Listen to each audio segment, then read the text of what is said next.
Assalamualaikum warahmatullahi wabarakatuh. Saya Saskia Nabila Oktaviani Putri dengan NIM 220106238 dari kelas FA 225 akan mempresentasikan PowerPoint mengenai pengembangan produk obat.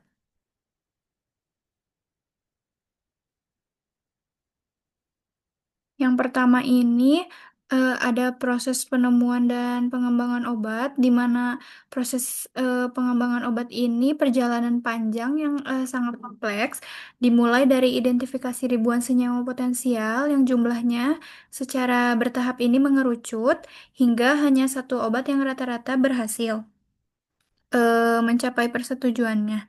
Pada tahap basic research atau penelitian dasar ini, lebih dari 20.000 senyawa awal dapat diidentifikasi. Kemudian dalam tahap drug discovery ini, senyawa ini disaring menjadi 5.000 hingga 20.000 kandidat yang lebih spesifik. Lalu masuk ke preclinical research atau penelitian praklinis, di mana hanya sekitar 250 senyawa yang menunjukkan potensi dan lolos untuk diuji laboratorium dan pada hewan.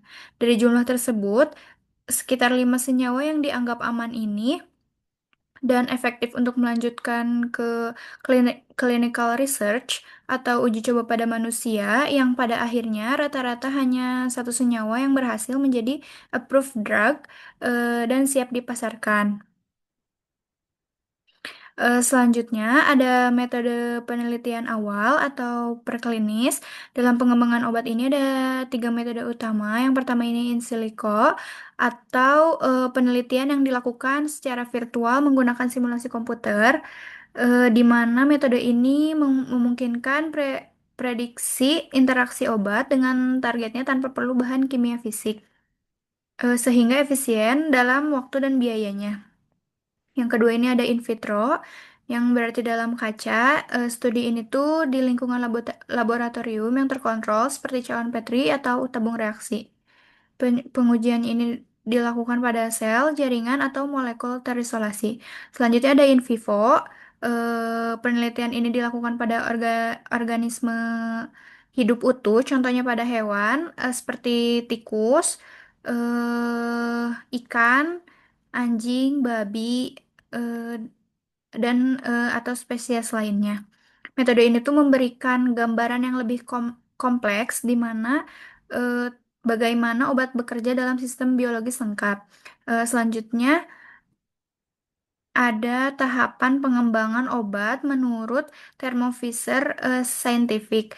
Menurut model yang dikembangkan oleh Thermo Fisher Scientific ini, pengembangan obat ini melibatkan lima fase krusial, di mana fase pertama ini, discovery and development ini, atau penemuan dan pengembangan, di mana senyawanya baru diidentifikasi dan dioptimasi.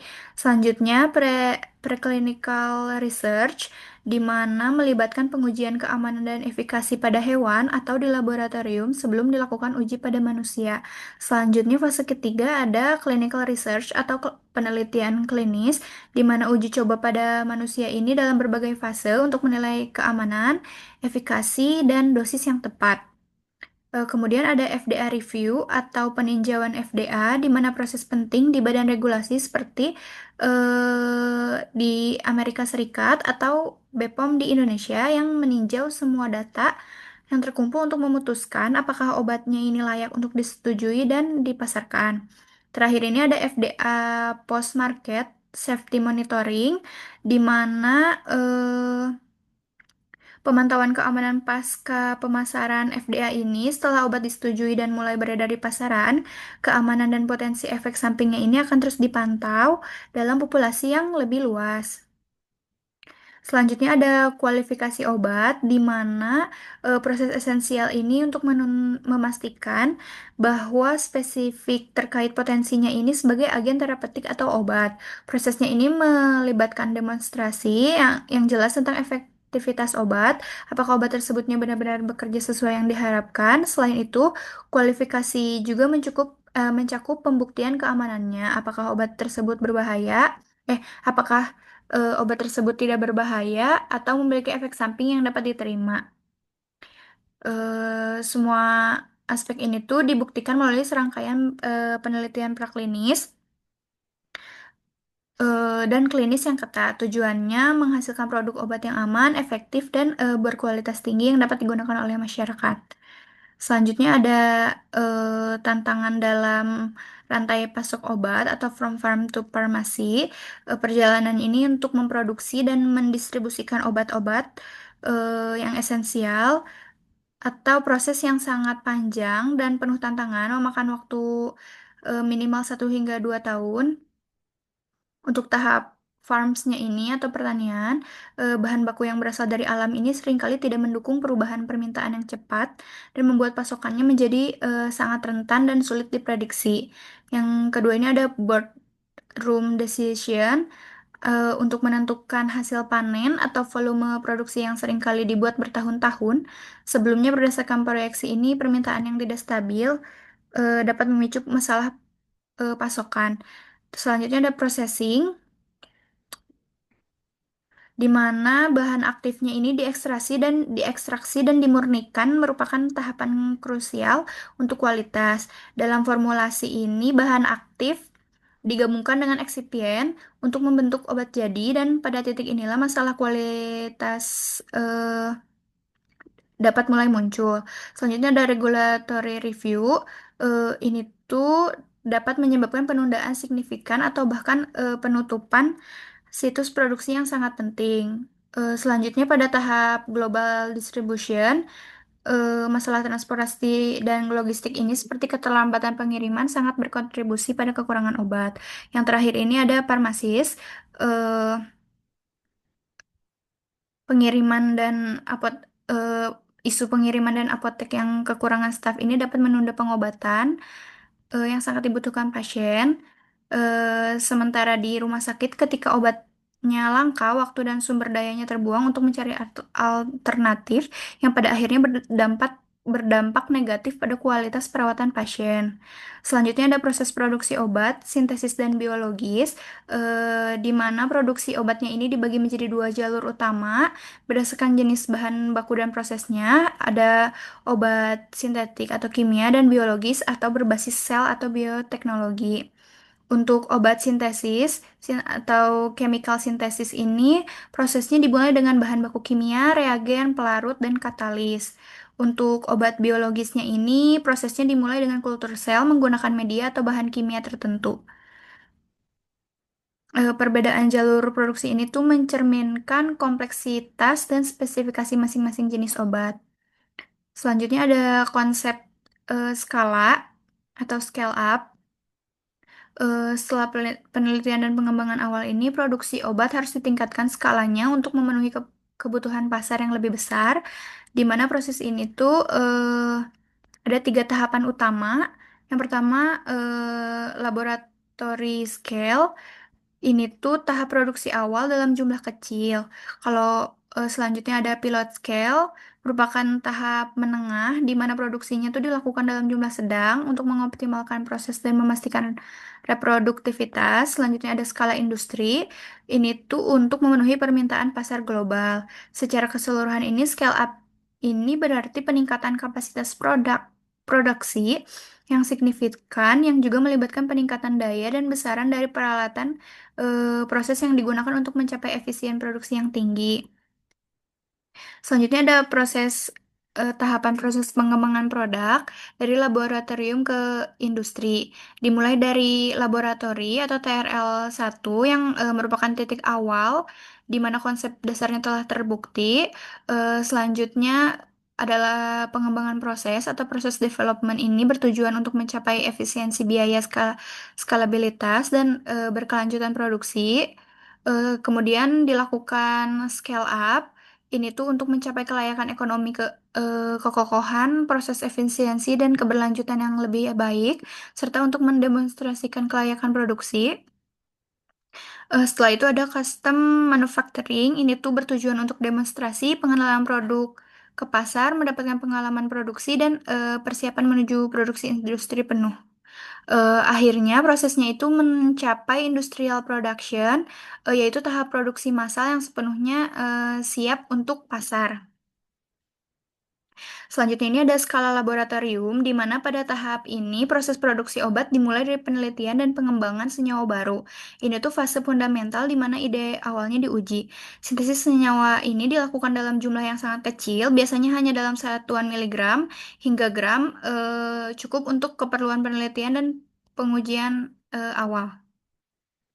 Selanjutnya ada skala pilot, di mana setelah suatu senyawa ini terbukti menjanjikan pada skala laboratorium, proses pengembangannya ini dilanjutkan ke skala pilot, dan tahap ini tuh berfungsi sebagai jembatan penting menuju produksi skala penuh. Pada skala pilot ini, formulasi obat dan metode produksinya ini mulai diuji dalam skala menengah, biasanya itu dalam satuan gram hingga kilogram.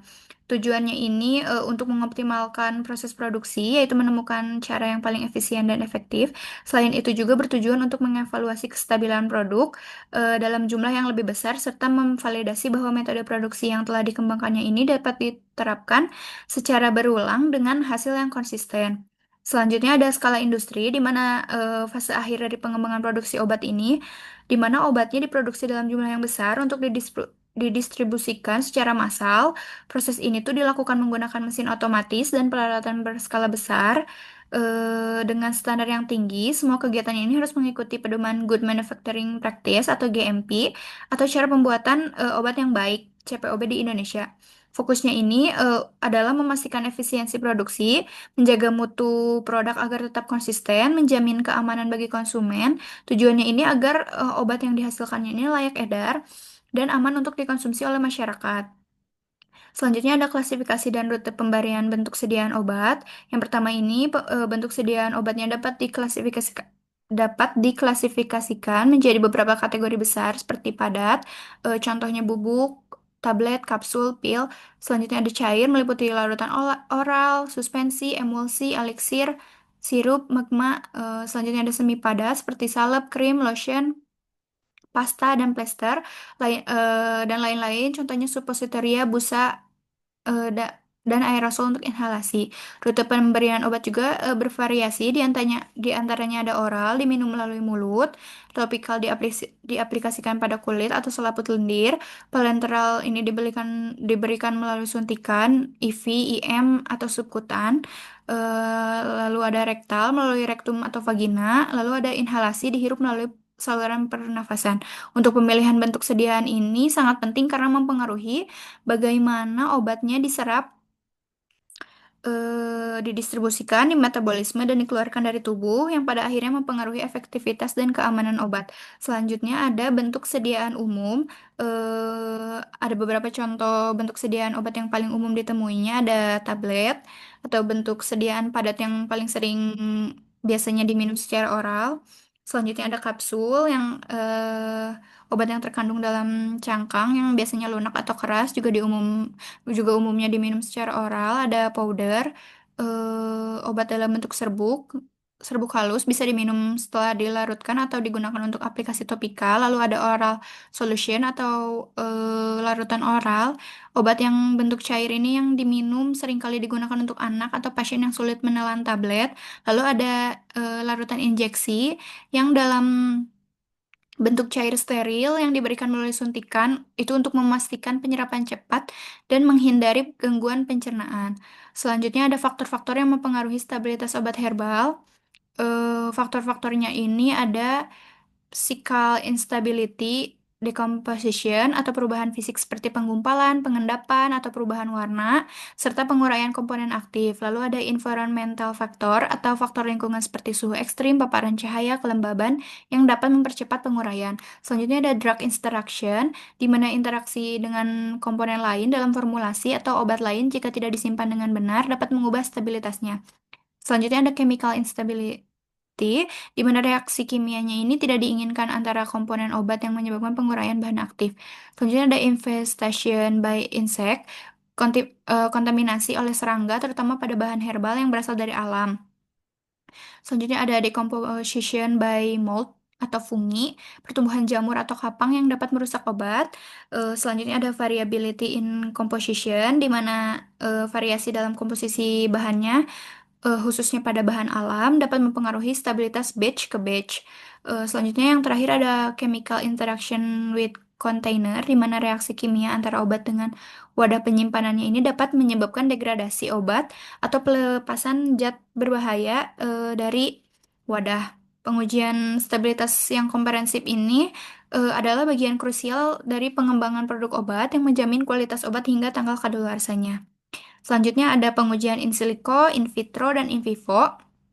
In silico ini dilakukan secara virtual menggunakan komputer atau simulasi untuk memprediksi bagaimana suatu senyawanya akan berinteraksi dengan target biologisnya.